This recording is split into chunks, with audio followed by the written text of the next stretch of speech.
Ladies and gentlemen, I want to talk to you about something that's fundamental to our success, our happiness, and our very way of life. It's something we all have, something we all struggle with, and something that, if mastered, can change the entire course of our lives. I'm talking about our emotions. Now, you might be thinking, Jim, emotions are just part of being human. How can we control them? And you're right, emotions are a fundamental part of our human experience. But here's the kicker. While we can't always control what we feel, we can absolutely control how we respond to those feelings. And that, my friends, is where the magic happens. You see, emotions are like the weather. They come and go, sometimes with fury, sometimes with gentleness. But just like the weather doesn't define who we are, our emotions don't have to define our actions. It's our response to those emotions that truly matters. Let me tell you a story. Years ago, I met a young man named Tom. Tom was brilliant, hardworking, and had all the potential in the world. But he had one major problem, his temper. Whenever things didn't go his way, he'd fly off. He'd yell, he'd throw things, he'd say things he'd later regret. And you know what? It was costing him. It cost him jobs, relationships, and opportunities. One day I sat down with Tom and I said, Tom, you're letting your emotions run your life. And let me tell you, emotions make a terrible master. Tom looked at me, puzzled, and asked, but Jim, what can I do? This is just who I am. And that's when I told him something that I want all of you to remember. You are not your emotions. You are the one who experiences them. You are the one who can choose how to respond to them. Now, learning to control your emotions isn't about suppressing them or pretending they don't exist. No, it's about understanding them, acknowledging them, and then choosing how to act in spite of them. It's about developing emotional intelligence. Emotional intelligence, my friends, is the ability to recognize, understand, and manage our own emotions, as well as the emotions of others. It's a skill, and like any skill, it can be learned and improved upon. So how do we start developing this emotional intelligence? Well, it begins with self-awareness. You've got to start paying attention to your emotions. What triggers them? How do they manifest in your body? What thoughts accompany them? This reminds me of another story. I once knew a woman named Sarah. Sarah was a high-powered executive, always on the go, always pushing herself to the limit. But she had a problem, stress. The pressure of her job was causing her to snap at her colleagues, miss deadlines, and even affected her health. One day, Sarah came to me exhausted and on the verge of quitting. I asked her, Sarah, when was the last time you really paid attention to how you were feeling? She looked at me blankly. She had been so focused on her external world that she had completely neglected her internal one. I suggested that Sarah start a simple practice. 3 times a day, she would stop whatever she was doing and check in with herself. How was she feeling? What was going on in her body? What thoughts were running through her mind? At first, Sarah thought this was a waste of time, but she trusted me and gave it a try. And you know what? Within a week, she started noticing patterns. She realized that she tended to get irritable around 3 p.m. when her energy dipped. She noticed that certain types of emails would instantly spike her stress levels just by becoming aware of these patterns. Sarah was able to start making changes. She started having a healthy snack at 2:30 to ward off that afternoon slump. She learned to take a deep breath and pause before responding to stressful email. These might seem like small changes, but they had a big impact. Sarah's colleagues noticed she was calmer and more pleasant to work with. Her productivity improved because she was managing her energy better. And most importantly, Sarah felt more in control of her life. This, my friends, is the power of self-awareness. It's the first step in learning to control your emotions, because you can't manage what you don't understand. Now, once you've developed this self-awareness, the next step is learning to pause. This pause is crucial. It's the space between stimulus and response that Viktor Frankl talked about. In that space lies our power to choose our response. Let me give you an example. Imagine you're in a meeting and a colleague criticizes your work in front of everyone. Your immediate emotional response might be anger or embarrassment. But if you've practiced emotional control, in that pause, you can ask yourself, is getting angry or defensive going to help this situation? Or is there a more constructive way to respond? This pause doesn't have to be long. It can be as simple as taking a deep breath. But in that moment, you're giving yourself the chance to choose your response rather than simply reacting. Now, I can hear some of you thinking, but Jim, that's easier said than done. In the heat of the moment, it's hard to pause and think rationally. And you're absolutely right. That's why we need to practice. We need to build our emotional muscles, just like we build our physical muscles. One way to do this is through mindfulness. Mindfulness is simply the practice of being present in the moment without judgment. It's about observing your thoughts and feelings without getting caught up in them. I remember when I first heard about mindfulness, I thought it sounded like some new age mumbo jumbo. But then I tried it, and let me tell you, it's powerful stuff. It's like giving your mind a workout. The more you practice being aware of your thoughts and emotions without immediately reacting to them. Start small. Take 5 minutes each day to sit quietly and focus on your breath. When thoughts or emotions come up, just observe them and let them pass. Don't judge them. Don't try to push them away. Just notice them. At first, you might find your mind wandering constantly. That's okay. The practice isn't about having a perfectly clear mind. It's about noticing when your mind wanders and gently bringing it back to the present moment. Over time, you'll find that this ability to observe your thoughts and emotions without immediately reacting to them starts to spill over into your everyday life. You'll catch yourself before you snap at your spouse over something trivial. You'll be able to stay calm in a stressful meeting. You'll be less likely to make impulsive decisions based on temporary emotions. Now, let's talk about another crucial aspect of emotional control. Understanding your triggers, we all have them. Those things that set us off, that push our buttons. Maybe it's a certain tone of voice, a particular type of criticism, or a specific situation. Identifying your triggers is like creating a map of your emotional landscape. Once you know where the landmines are, you can learn to navigate around them. I once worked with a man named John who would get incredibly angry whenever someone interrupted him while he was speaking. It got to the point where his colleagues were walking on eggshells around him, afraid to contribute to discussions for fear of setting him off.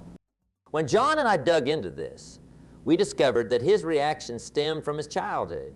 He grew up in a large family where he often felt unheard and overlooked. Being interrupted as an adult triggered those old feelings of being unimportant and disrespected. Once John understood this, he was able to start working on his reaction. He learned to remind himself that an interruption wasn't a personal attack or a sign of disrespect. He practiced staying calm and asserting himself politely when it happened. It wasn't easy, and it didn't happen overnight. But gradually, John's reactions changed. He was able to handle interruptions with grace and even use them as opportunities for productive dialogue. This is the power of understanding your triggers. When you know why certain things affect you so strongly, you can start to change your relationship with those triggers. Now, I want to address something important here. Some of you might be thinking, Jim, this all sounds great, but I'm just not an emotional person. I don't need to worry about this stuff. Let me tell you, my friends, that's a dangerous misconception. We're all emotional beings. Even if you think you're not affected by emotions, I guarantee they're influencing your decisions and behaviors in ways you might not even realize. In fact, people who think they're not emotional are often the ones who have the hardest time when strong emotions do come up. They haven't developed the skills to handle them effectively. It's like never exercising and then suddenly trying to run a marathon. You're setting yourself up for failure. It's much better to acknowledge that emotions are a part of the human experience and learn to work with them effectively. Now, let's talk about another crucial aspect of emotional control. Empathy Empathy is the ability to understand and share the feelings of another. It might seem counterintuitive, but developing empathy can actually help you control your own emotions better. Here's why. When you can understand where others are coming from, you're less likely to take things personally. You're more likely to respond with compassion rather than anger or frustration. Let me give you an example. I once knew two business partners, let's call them Mike and Dave. They were brilliant individually, but together they were constantly at each other's throats. Every disagreement turned into a shouting match. I sat down with them and asked each of them to explain their perspective to me while the other listened. As they did this, something interesting happened.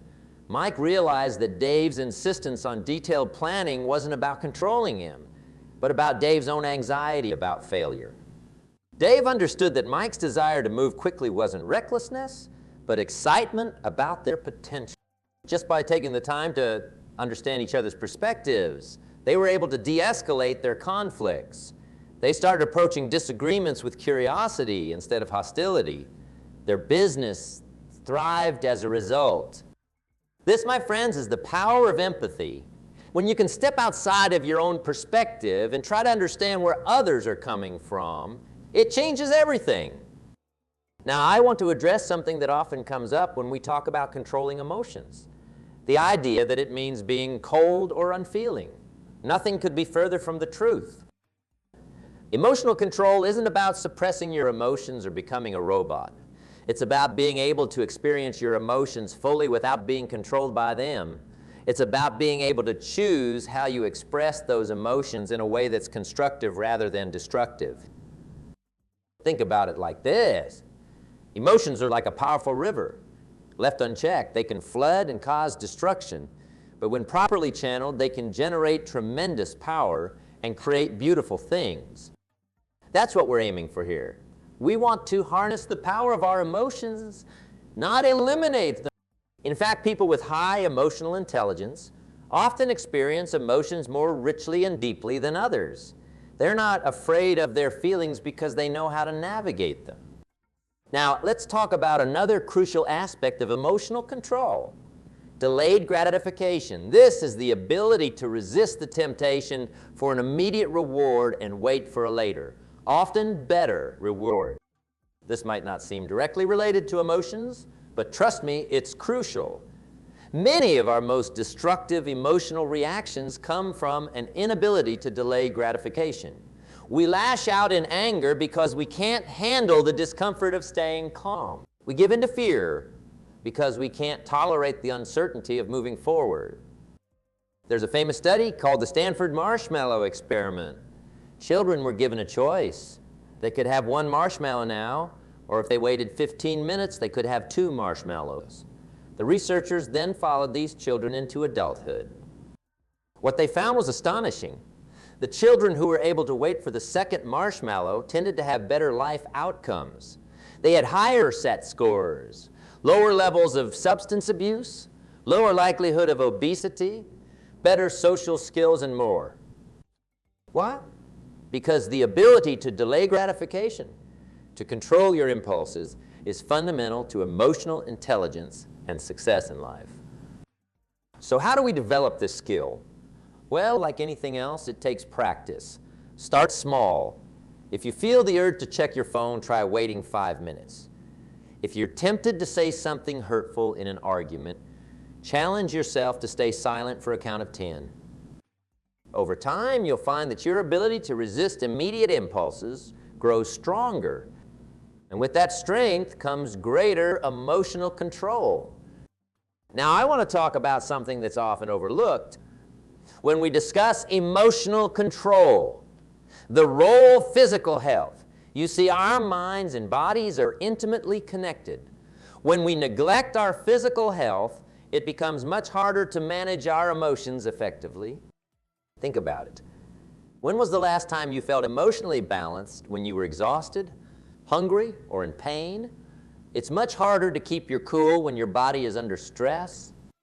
That's why taking care of your physical health is a crucial part of learning to control your emotions. Get enough sleep, eat a balanced diet, exercise regularly, These aren't just good for your body. They're essential for your emotional well-being. I remember a time in my own life when I was burning the candle at both ends. I was working long hours, skipping meals, barely sleeping. And you know what? My emotions were all over the place. I was irritable, anxious, prone to outbursts of frustration. It wasn't until I started prioritizing my health that things turned around. I started going to bed at a reasonable hour, making time for regular exercise, and eating proper meals. The change in my emotional state was dramatic. I felt more balanced, more in control, better able to handle the stresses of life. So if you're serious about learning to control your emotions, don't neglect your physical health. It's the foundation upon which emotional control is built. Now let's talk about another powerful tool for emotional control: reframing. Reframing is the ability to look at a situation from a different perspective. It's about changing the meaning we assign to events. You see, it's not the events in our lives that determine our emotional responses. It's the meaning we give to those events. And the beautiful thing is we have the power to choose the meaning we assign. Let me give you an example. Imagine you're giving a presentation and you notice someone in the audience yawning. You could interpret this as they think I'm boring. I'm failing miserably. This interpretation would likely lead to feelings of anxiety and self-doubt. Or you could reframe it. Maybe that person was up late last night with a sick child. Maybe they're jet lagged from a recent flight. This reframing doesn't change the fact that someone yawned, but it completely changes how you feel about it. Reframing is a powerful skill, and like any skill, it takes practice. Start by catching yourself when you're assigning a negative meaning to an event. Ask yourself, is this the only way to interpret this situation? Sarah, what other perspectives could I take? Over time, you'll find that your ability to reframe situations becomes more automatic. And with that comes greater emotional resilience and control. Now, I want to address something that often comes up when we talk about emotional control: the role of positive thinking. Some people believe that controlling your emotions is all about forcing yourself to think positive thoughts all the time. That's not what we're talking about here. Forcing yourself to think positive thoughts when you're genuinely upset isn't emotional control. It's emotional suppression. And suppression, my friends, is a recipe for trouble down the line. Real emotional control isn't about pretending negative emotions don't exist.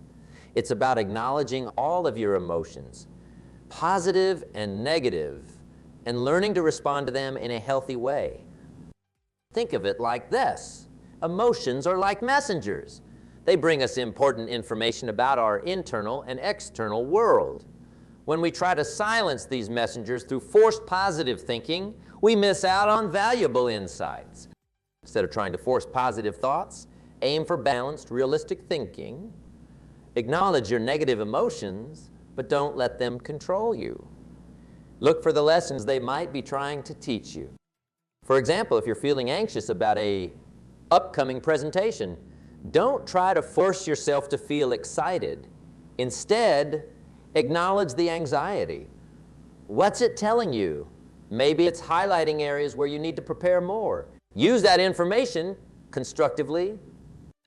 This balanced approach to emotions is far more sustainable and effective than trying to force positivity all the time. Now, let's talk about another crucial aspect of emotional control: setting boundaries. Boundaries are the limits we set with other people, which indicate what we find acceptable and unacceptable in their behavior towards us. Many people struggle with emotional control because they haven't set clear boundaries. They allow others to treat them in ways that trigger strong negative emotions, and then they beat themselves up for feeling upset. Remember this? You have the right to set boundaries. You have the right to say no. You have the right to decide how you want to be treated. Setting boundaries isn't about controlling others. It's about taking responsibility for your own well-being. It's about creating an environment where you can thrive emotionally. I once worked with a woman named Lisa who was constantly stressed and angry. When we dug into it, we discovered that she was saying yes to every request at work, even when it meant working late into the night and on weekends. She was afraid of disappointing people or being seen as not a team player. We worked on helping Lisa set boundaries. She learned to say no to non-essential requests. She communicated her working hours clearly and stuck to them. At first, she was terrified that people would be angry or that she'd lose opportunities. But you know what happened? People respected her more. Her work improved because she wasn't constantly exhausted, and resentful. Setting boundaries, as we discussed, is crucial. But it's not just about setting boundaries with others. It's also about setting boundaries with yourself. This includes managing your self-talk, the internal dialogue that shapes your emotional landscape. Many of us are our own harshest critics. We say things to ourselves that we would never dream of saying to a friend. This negative self-talk can trigger intense emotional reactions, leading to a cycle of negativity that's hard to break. Learning to set boundaries with yourself means challenging these negative thought patterns. It means treating yourself with the same kindness and respect you'd offer to a good friend. Now, let's talk about the power of routine and emotional control. Emotions can often feel chaotic and unpredictable, but establishing routines can provide a sense of structure and stability that makes them easier to manage. This doesn't mean your life needs to be rigidly scheduled. It's about creating small, consistent habits that support your emotional well-being. This could be a morning meditation practice, a regular exercise routine, or even just a cup of tea at the same time each day. These routines act as anchors, giving you a sense of control and predictability in an often unpredictable world. They provide a framework within which you can process and manage your emotions more effectively. Another powerful tool in emotional control is visualization. Athletes have long used visualization techniques to improve their performance, and the same principles can be applied to emotional management. Spend some time each day visualizing yourself responding calmly and effectively to emotionally charged situations. See yourself taking that pause we talked about earlier, choosing your response thoughtfully rather than reacting impulsively. This mental rehearsal can make a big difference. When you face these situations in real life, your brain doesn't always distinguish between what you vividly imagine and what you actually experience. By repeatedly visualizing yourself managing your emotions effectively, you're essentially programming your brain for success. Now, as we near the end of our discussion, I want to touch on perhaps the most important aspect of emotional control, self-compassion. This journey isn't about perfection. There will be times when you lose your cool, when your emotions get the better of you, and that's okay. The key is to approach these moments with kindness and understanding towards yourself. Instead of beating yourself up, see these as learning opportunities. Ask yourself, what triggered this reaction? How can I handle it differently next time? Remember, emotional control is a skill. Like any skill, it takes time and practice to develop. Be patient with yourself. Celebrate your progress, no matter how small it might seem. In conclusion, learning to control your emotions is one of the most powerful things you can do for yourself. It's not about suppressing your feelings or becoming cold and unfeeling. It's about understanding your emotions, choosing how to express them, and using them as valuable sources of information and energy. It's about creating a life where you're not at the mercy of every emotional wind that blows. It's about developing the resilience to weather life's storms and the wisdom to appreciate life's joys. This journey of emotional control is ongoing. There's always more to learn, always room for growth. But I promise you, the rewards are worth it. With greater emotional control comes greater peace, greater success, and ultimately a richer, more fulfilling life. So I challenge you. Pay attention to your emotions. Practice that pause. Set those boundaries. Be kind to yourself. And watch as your life transforms, one emotion at a time. Remember, you have the power to choose your response in any situation. Use that power wisely, and there's no limit to what you can achieve. Thank you.